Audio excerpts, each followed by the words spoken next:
ने खुद कहा है मोदी जी कि आप इलेक्टोरल बॉन्ड लाए।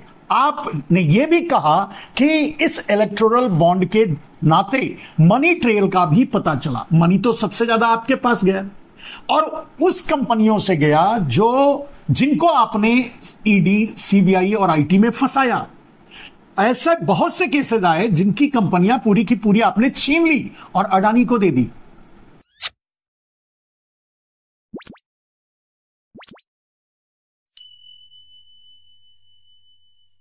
नमस्कार, मैं मनमोहन मिश्र।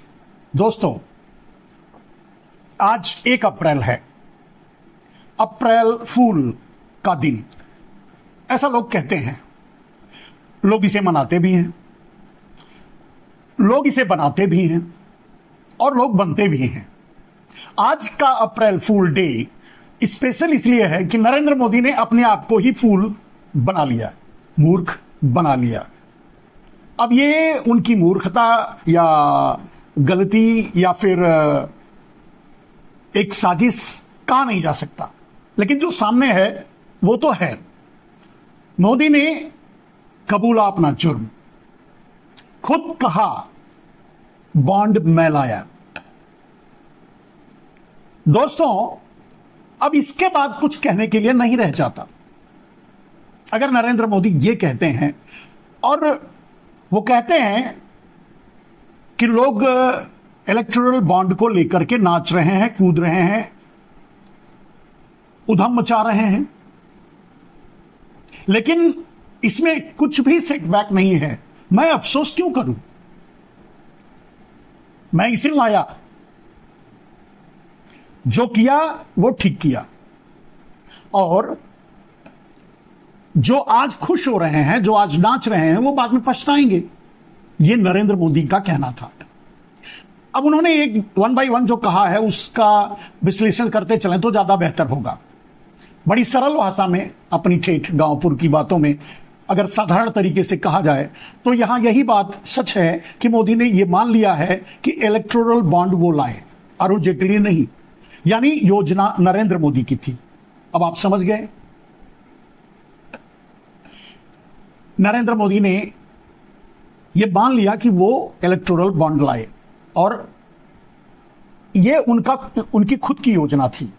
तो अब यह भी साफ हो गया कि जो वसूली की गई, जो उससे एक्सटॉर्शन किया गया लोगों को, जो ब्लैकमेल किया गया, वो सब कुछ नरेंद्र मोदी के प्लान का हिस्सा था। यानी नरेंद्र मोदी ने इस समय अपना जुर्म कबूल कर लिया आज अप्रैल फूल के दिन। अब ये समझने वाली बात होगी कि नरेंद्र मोदी ने अपने आप को अप्रैल फूल बनाया या देश को अप्रैल फूल बनाया और बनाना चाहते हैं, आगे बनाते रहेंगे, या कुछ हो गया यूं ही।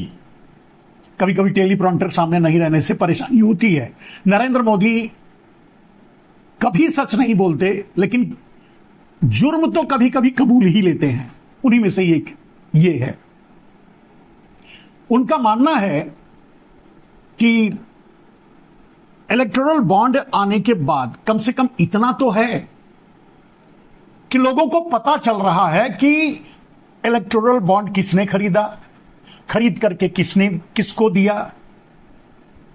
2014 से पहले चुनाव हुए हैं, क्या उसमें पैसे का इस्तेमाल नहीं हुआ होगा? ये नरेंद्र मोदी के सवाल थे। क्या उसमें पैसे का इस्तेमाल नहीं हुआ होगा? क्या कोई बता सकता है, कोई एजेंसी, की उस समय किसने किसको कितना दिया? आज कम से कम मैं इलेक्टोरल बॉन्ड लाया, इसके कारण लोगों को पता तो चल रहा है, मनी ट्रेल का पता चल रहा है, यानी पैसा किसके पास गया यह पता चल रहा है, क्योंकि मैं इलेक्टोरल बॉन्ड लाया, इलेक्टोरल बॉन्ड के होने के नाते। यही है नरेंद्र मोदी का कबूलनामा, अपराध कबूलनामा। और मैं समझता हूं इतने से ही नरेंद्र मोदी पर केस भी होना चाहिए, हो सकता है, और नरेंद्र मोदी कन्विक्ट भी होंगे। क्यों? मेरे दोस्त, इसी सिस्टम को, इसी इलेक्टोरल बॉन्ड को सुप्रीम कोर्ट अवैध करार दे दिया और यहां तक कि टिप्पणियों में यह भी कहा कि यह वेलफुल मतलब जानबूझकर किया गया एक अपराध है और एक प्लानिंग थी। और सबसे बड़ी बात, नरेंद्र मोदी ने जब यह कहने की कोशिश की है या कहा कि लोग इलेक्टोरल बॉन्ड के नाते कम से कम जान तो रहे हैं कि किसने किसको कितना दिया, ये वो पक्ष रख रहे हैं। पहले तो इसका जवाब समझिए।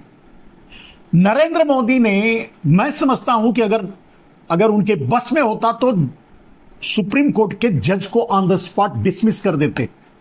अगर वो इलेक्शन कमीशन होता तो, जहां वो अपॉइंट कर सकते हैं अपने, मतलब अपना कमीशन बना दिया है व्यवस्था के जरिए, अगर वो स्थिति होती तो सुप्रीम कोर्ट के जज यानी सीजेआई को, चीफ जस्टिस को बर्खास्त कर देते और पूरी ताकत लगा दी एसबीआई को पर दबाव डाल करके वो डेटा ना दे। वो हिला हवाली करता रहा, वो देने के मूड में ही नहीं था, देना ही नहीं चाहता था। वो तो चुनाव तक टाल देना चाहता था, 3 महीने का समय मांग रहा था और उसके बाद शायद देना ही नहीं पड़ता, जो भी परिस्थिति आती, जो भी स्थिति आती। कहने का मतलब, अगर नरेंद्र मोदी ये कह रहे हैं कि मेरे इलेक्टोरल बॉन्ड लाने के कारण लोगों को पता चला कि किसने किसको कितना दिया, तो मोदी जी सबसे पहले यह बताइए कि आपने तो अपनी पूरी ताकत, अपना प्रधानमंत्री का पूरा पावर, अपने सिस्टम का पूरा पावर, अपनी गोदी मीडिया का पूरा पावर, अपने डाबर मीडिया, सुपारी मीडिया का पूरा पावर, अपने ब्यूरोक्रेट्स का पूरा पावर, अपने वकीलों की टीम जो डाबरों की तरह आपके आगे पीछे घूमते हैं, उनका पूरा पावर इस्तेमाल कर दिया रोकने के लिए कि किसी भी कीमत पे ये डेटा बाहर ना आए। सुप्रीम कोर्ट की फटकार और डंडा मार के नाते एसबीआई को डेटा देना पड़ा। इसलिए इसके कारण, thanks for supreme court, supreme court के कारण आज लोगों को यह पता चल रहा है कि किसने कितना लिया और किसने किसको कितना दिया।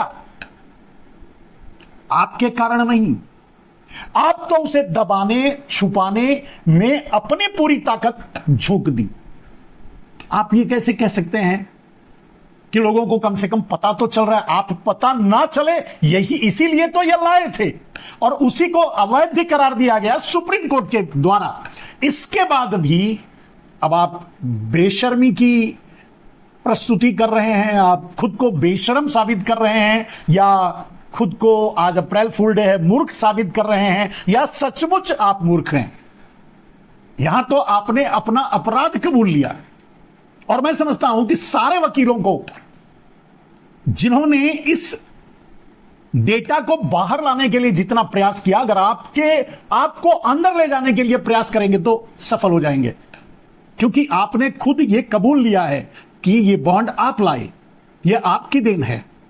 इसलिए आप ये बताने के लिए, यही है आपकी वो मूर्खता, आप ये बताने के लिए कि कम से कम लोग जान तो रहे हैं, उछल कूद रहे हैं, बाद में पछताएंगे वगैरह वगैरह, वो छोड़ दीजिए। लेकिन ये आपने कबूला। लेकिन सच तो ये है कि आप ना तो बाहर आने देना चाहते थे, ना तो आपने बाहर लाया, ना तो आपकी ये व्यवस्था बाहर लाने की है, यहां तक कि आरटीआई के दायरे में भी नहीं है। आप ऐसा कैसे कह सकते हैं? एक पार्ट में सीधे सीधे आपने अपना जुर्म कबूल कर लिया। इतने बड़े फ्रॉड, इतने बड़े, जिसे सुप्रीम कोर्ट ने भी फ्रॉड माना, इतने बड़े स्कैंडल, इतने बड़े स्कैम जो सुप्रीम कोर्ट ने भी माना, और अभी भी ये चल रहा है, इससे आप बाहर नहीं हैं। और अब तो आपने खुद कबूल लिया कि हां आपने किया है। आप तो गए मोदी जी, सोचिए कौन कौन सा अपराध किया है। अब तो यह भी सामने लोग ला रहे हैं और आ चुका है, यानी इस अपराध के भागीदार आप होंगे तो दंड के भागीदार भी होने चाहिए। वो सारे केस और मुकदमे आप पर चलने चाहिए जो एक अपराधी पर चलना चाहिए था, चाहिए है, क्योंकि आपने तो अपना जुर्म कबूल लिया। इस वाहवाही में कि इसके कारण कम से कम बाहर तो निकल, हालांकि ऐसा आपने होने नहीं दिया है, ऐसा अपनी पूरी ताकत लगाकर होने से रोका भी है। लेकिन अब नरेंद्र मोदी जी, अब तो आपको इसका जवाब देना ही पड़ेगा। अगर आप अब नहीं दोगे, चुनाव में नहीं दोगे तो संसद में दोगे, संसद में नहीं दोगे तो कोर्ट में दोगे, नहीं तो जेल में दोगे। देना तो आपको पड़ेगा अब इसका जवाब, जो इसके जरिए अपराध हुए हैं, स्कैंडल्स हुए हैं। अब आपको यह जवाब देना पड़ेगा नरेंद्र मोदी जी की जिस फार्मा कंपनियों के दवाएं फेल हो गई, उनको भी, वो भी आपको इलेक्टोरल बॉन्ड और चंदा दिए और उनकी दवाएं एब्सोल्यूट हो गई। यानी लोगों की जान से आपने खेला, यानी लोगों की जान का आपने सौदा किया। अब तक जितने भी राष्ट्रवादी पत्रकार कोशिश में जो आपके इलेक्टोरल बॉन्ड के कारनामे कुकर्म ला रहे थे, उसको आपने पूरा, कहते हैं कि मतलब झोली के साथ उठा करके अपने सर पे डाल लिया है कि नहीं। अब वही मैंने कहा कि आप खुद अप्रैल फुल बन गए या लोगों को बना रहे हैं, ये तो वक्त बताएगा, ये तो मैं नहीं बता सकता। लेकिन यहां ये तो साबित हो गया कि एक आदमी को पकड़कर जेल में, जैसे वो क्या शरद शेट्टी क्या नाम है, जेल में डालने के बाद आपने इलेक्टोरल बॉन्ड लिया, यानी उगाही की। उसके बाद उसको छोड़ने के लिए आपने इलेक्टोरल बॉन्ड लिया, यानी उगाही की। और अगर ये उगाहियां हुई हैं, ये स्कैंडल हुआ है, तो आपने तो कह दिया कि आपने लाए, तो आपने किया। अब आप अपने अपराध से पीछे नहीं हट सकते। कैसे कह सकते हैं आप किसी भी अदालत में खड़े होकर के, यानी सुप्रीम कोर्ट में ही खड़े होकर, ये तो अब आपको कहना ही पड़ेगा, क्योंकि आपने सार्वजनिक रूप से यह बात कबूली है कि इलेक्टोरल बॉन्ड आप लाए, जिसे सुप्रीम कोर्ट ने फ्रॉड करार दे दिया है, अवैध करार दे दिया है। कौन सी चूल लगी थी ये तो नहीं मालूम नरेंद्र मोदी जी ने, लेकिन आपने कुल्हाड़ी अपने पैर पे तो मार ली। अब सारी सोशल मीडिया, सारी आपकी डाबर मीडिया, सुपारी मीडिया, वो तो कुछ करेगी नहीं, वो तो नहीं बोलेगी, लेकिन सब राष्ट्रवादी मीडिया या सोशल मीडिया आपसे अब ये सवाल पूछती रहेगी कि अब बताइए नरेंद्र मोदी जी, पैसा लेकर के आपने काम दिया, काम बराबर नहीं हुआ, वो पुल नीचे गिरा, उसमें आदमी मरे, उनकी मौत के जिम्मेदार आप हो, क्योंकि आपने इलेक्टोरल बॉन्ड लेकर के उनको काम दिया। उसके बाद भी उनको काम देते रहे और इलेक्टोरल बॉन्ड लेते रहे। मेगा इंजीनियरिंग, अरविंदो फार्मा का उदाहरण है, दूसरी फार्मा कंपनियों से आपने, फेल कंपनियों से लिया, वो उदाहरण है। और तीसरा सबसे बड़ा जो स्कैंडल आपने किया है वो ये कि अब ये सामने आ चुका है कि पतंजलि और अडानी ग्रुप टोटल आपकी बेनामी संपत्ति है, इसलिए उनसे इलेक्टोरल बॉन्ड नहीं लिया। इलेक्टोरल बॉन्ड आप लाए ही इसीलिए थे कि इलेक्टोरल बॉन्ड के जरिए उनसे उगाही करेंगे, जिनसे उगाही करना है, उनको जेल में डालेंगे, जिनका बिजनेस बर्बाद करना है उनको तबाह कर देंगे, उनकी कंपनी छीन लेंगे, जिनको हमें टारगेट करना है, और जिनका छीन करके अडानी को देना है उनको इलेक्टोरल बॉन्ड के जरिए ब्लैकमेल करेंगे। सही बात है। उसके लिए तो आप ईडी, सीबीआई, आईटी, तीन शूटर ऑर्गेनाइजेशन रखा हुआ है वसूली का धंधा चलाने के लिए।